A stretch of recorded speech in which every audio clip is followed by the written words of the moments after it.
morning students, myself Mridula Sharma from Springfields Public School. As students, we have discussed the questions regarding operating activity. So 1 to 18 questions they are according to operating activity, and then 19th onward we are having the questions of investing and financing activity.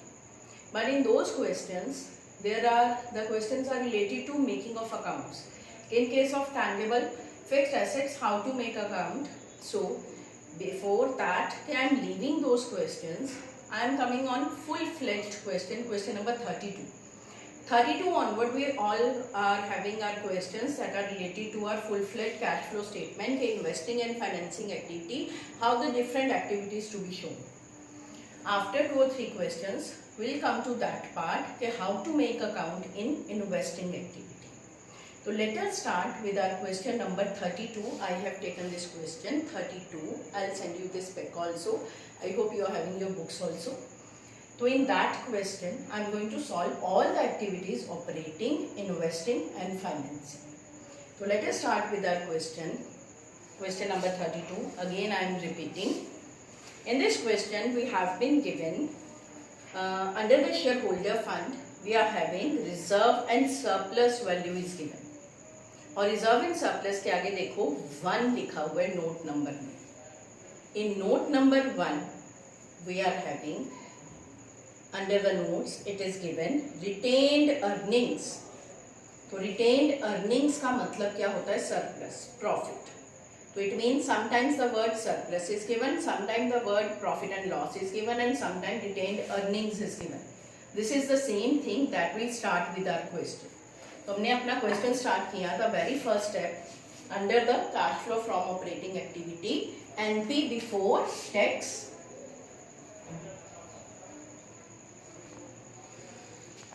The difference will take the value is 50,000 से value increase हो गए 60,000 हो गई.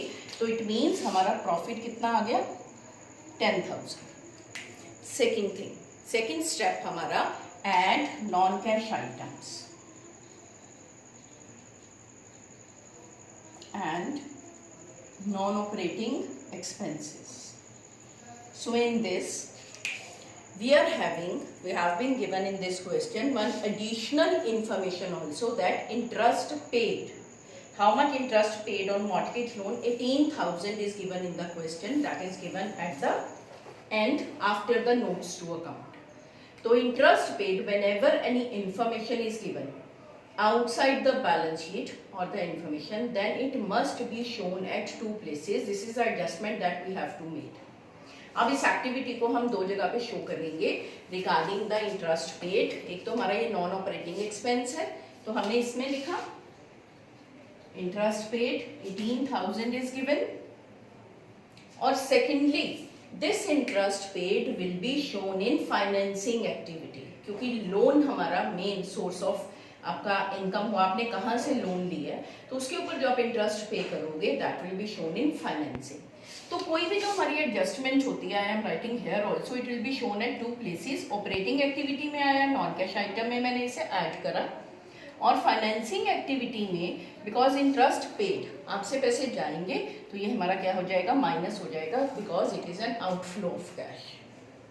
अब आगे second thing, non cash items में हमें कहाँ कहाँ इंफॉर्मेशन दी होगी. Will check all the notes to account. अब इसमें नोट्स टू अकाउंट के अंदर मेरे पास जो इन्फॉर्मेशन गिवन है रिटेन्ड अर्निंग्स, जिससे कि मैंने क्वेश्चन स्टार्ट करा. After that I have been given loan, public deposits. ये हमारी चीजें कहाँ आएंगी? Financing. Then after that sundry creditor, bills payable are given.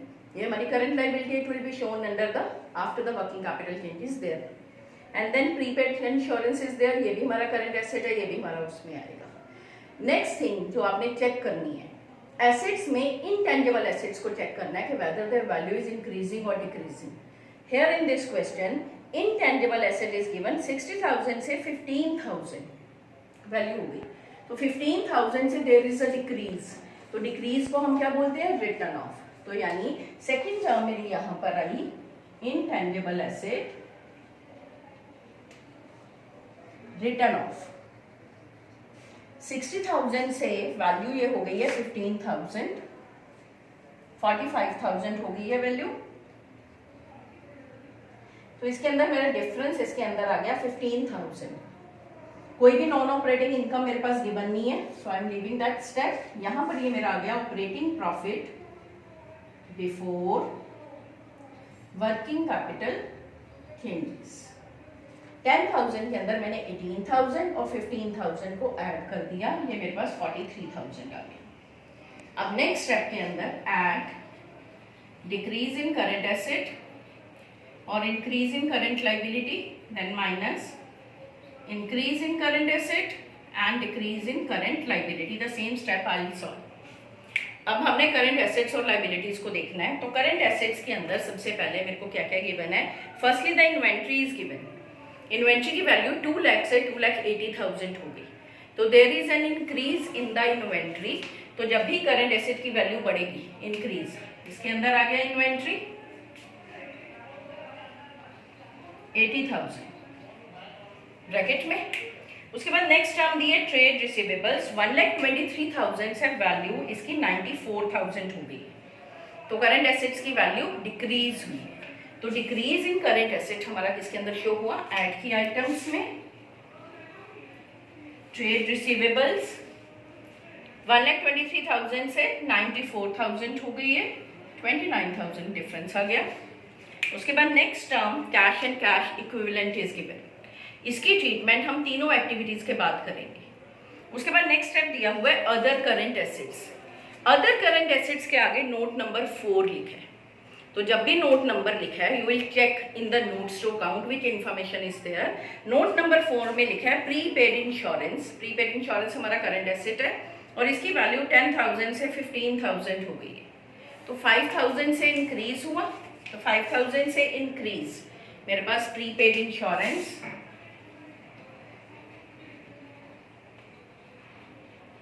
I show.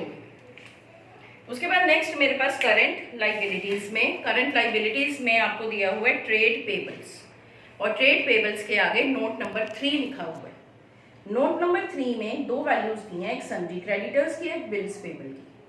Sundry creditors की वैल्यू 1,10,000 से 1,40,000 हो गई, तो आपका 30,000 से इंक्रीज दिया हुआ है, तो increase in current liability creditors मेरा आ गया यहाँ पे।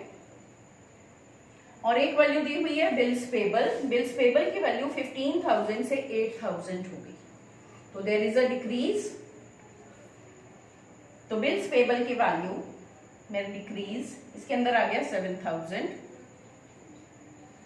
इन सब की ट्रीटमेंट के बाद 43,000 में इन आइटम्स को मैंने ऐड करा है, and after deducting all these 3 I got my answer, that is net cash from operating activity 10,000, और इस आंसर को मैंने बाहर लिख दिया। ये मेरा फर्स्ट स्टेप सॉल्व हो गया। अब स्टेप बी और सी सॉल्व करेंगे। अब बी स्टेप के अंदर cash flow from investing activity.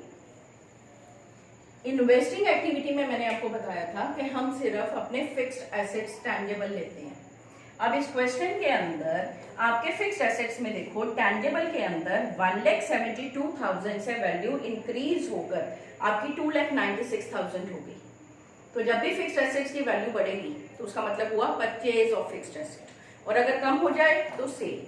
तो इट मीन्स यहां पर मेरे पास आ गया परचेज ऑफ फिक्स्ड एसेट्स। इनका मैंने डिफरेंस लिखा, ये डिफरेंस मेरे पास आ गया 1,24,000। ब्रैकेट में मैंने इसलिए लिखा है परचेज ऑफ फिक्स्ड एसेट, क्योंकि जब भी आप एसेट्स को परचेज करोगे there will be outflow of cash, पैसे जाएंगे, और कोई फिक्स्ड एसेट नहीं हमें दिया, तो इसी वैल्यू को मैंने बाहर लिख दिया। हमारी फर्स्ट 2 एक्टिविटीज कंप्लीट हुई। इसके अंदर ऑपरेटिंग का आंसर मेरा 10,000 आया है, और नेक्स्ट इन्वेस्टिंग का आंसर मेरा 1,24,000 आया। फर्स्ट 2 एक्टिविटीज के बाद अब थर्ड स्टेप नेक्स्ट हम सॉल्व करेंगे cash flow from financing activity. तो मुझे इनका इसको रब करना पड़ेगा। Answer I will write down here. Okay, इन 2 के आंसर मेरे ये आ गए। उसके बाद नेक्स्ट स्टेप आप इसी को नीचे आगे कंटिन्यू करोगे सी लिखकर, कि अब नेक्स्ट स्टेप हमारा क्या हुआ, cash flow from financing activity.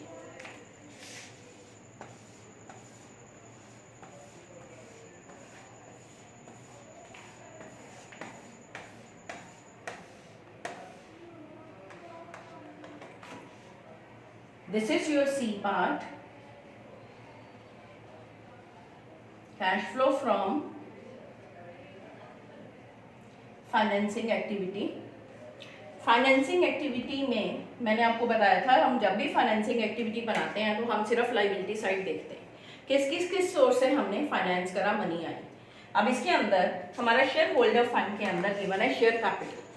Share capital की वैल्यू 3 लाख से 4 लाख हो गई, तो इट मीन्स हमने शेयर्स इशू कर दिए.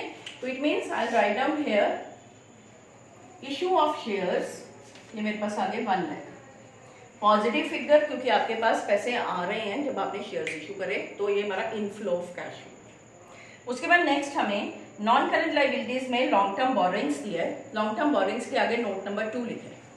नोट नंबर 2 के अंदर मुझे 2 आइटम्स गिवन है. एक है गिवन 15% मॉर्टगेज लोन. 1 लाख से 1,30,000 हो गया लोन, यानी हमने और लोन ले लिया. So I write down here raising of loan 30,000 पैसे आ रहे हैं, पॉजिटिव फिगर. उसके बाद पब्लिक डिपॉजिट्स की वैल्यू 70,000 से 10,000 हो गई, कम हो गई. कम का मतलब हमने पेमेंट कर दी. So I write down here payment of public deposit. Payment of public deposit के अंदर हमारा 70,000 से 10,000 हो गई, यानी 60,000 आपने पेमेंट कर दी. 3 चीजें आ गई. अब इसके बाद एक टर्म और which I have write down here कि फाइनेंसिंग एक्टिविटी में इस इंटरेस्ट पेड को भी शो करना है. तो इंटरेस्ट पेड, ये इंटरेस्ट हमने पे करा है 18,000, ये भी ब्रैकेट में क्योंकि मनी जा रही है. अब मेरा answer net cash from financing activity. 2 items मेरी ऐड किए हैं 1,30,000. 1,30,000 में से मैंने 78,000 माइनस कर दिए. मेरे पास आंसर नेट आ गया 52,000. ये मैंने बाहर लिख दिया. अब मेरे पास तीनों के आंसर A, B और C के आ गए. अब हमारा नेक्स्ट स्टेप, लास्ट स्टेप, हम तीनों के आंसर्स को ऐड करेंगे. ठीक है. A का आंसर आया था 10,000, ये पॉजिटिव था A पार्ट का आंसर. C का आंसर भी मेरा पॉजिटिव आया 52,000. इन दोनों का मैंने टोटल कर लिया, 62,000 आ गया. B पार्ट का आंसर मेरा नेगेटिव आया था 1,24,000. इसमें से मैंने इस पार्ट को माइनस करा 62,000 को, जो कि पॉजिटिव था. मेरे पास 62,000 नेगेटिव आंसर आए. जब भी नेगेटिव आंसर आए तो हम उसे लिखेंगे net decrease in cash and cash equivalent. ये मेरे पास आया है आंसर 62,000 नेगेटिव. इसके अंदर ऐड करेंगे cash and cash equivalent at the beginning. Beginning के इक्विवेलेंट्स को ऐड करेंगे. अब हमें cash and cash equivalent 2 years का डाटा गिवन है. बिगिनिंग का मतलब होता है लास्ट ईयर. तो लास्ट ईयर में मुझे वैल्यू गिवन है 80,000. तो मैंने इसके अंदर 80,000 को ऐड करा. मेरे पास आंसर 80 में से माइनस करके 18,000 पॉजिटिव आंसर आ गया. अब इसके सामने मैं लिखूंगी cash and cash equivalents at the end. अब ये 18,000 ही आप देखोगे आपके बुक में cash and cash equivalents at the end 18,000 he given है. यानी क्वेश्चन में हमें एंड में पता चल जाता है कि अगर मेरी तीनों एक्टिविटीज के आंसर सही हैं तो इक्विवेलेंट्स एट द एंड से ये फिगर मैच कर जाती है. This is the full fled question जो कि प्रैक्टिकल क्वेश्चन 6 मार्क्स का बोर्ड में आता है. And today your homework is you have to solve next 3 questions in which only one additional information is given. और बाकी सब में आगे एडिशनल अकाउंट से रिलेटेड इंफॉर्मेशन है. तो पहले मैं आपको अकाउंट बनाना बताऊंगी, देन जो क्वेश्चंस पीछे भी हैं इन्वेस्टिंग के, then we solve those questions also. So in this way we are going to do our questions. I hope this question is clear to you. Thank you and have a nice day.